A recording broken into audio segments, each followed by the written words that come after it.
খাগড়াছড়িতে তেল দেয়া শুরু হবে বিকেলে, যার সংগ্রহে বাইকাররা লাইনে দাঁড়িয়েছেন ভোর থেকে।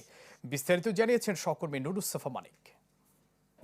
খাগড়াছড়িতে এখনো জ্বালানি তেলের যে সংকট, সেই সংকট কিন্তু এখনো কাটেনি।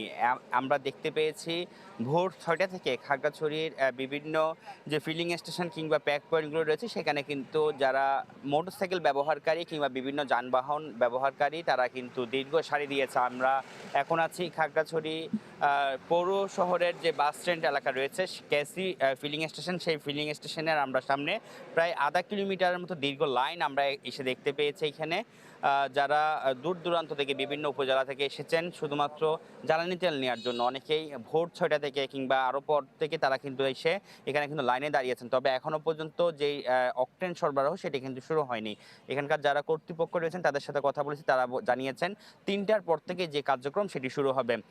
এবং অকটেনের পাশাপাশি ডিজেল যে কার্যক্রম সেটি কিন্তু বন্ধ থাকলো ৯টার পর থেকে। সেটি কিন্তু কৃষক পর্যায়ে কিংবা হচ্ছে যারা বিভিন্ন দূরপাল্লার যানবাহন চালায়, মানে যানবাহন নিয়ে বিভিন্ন জায়গায় যাবে, তাদের জন্য কিন্তু সেটি ৯টার পর থেকে আমরা চালু হতে দেখেছি।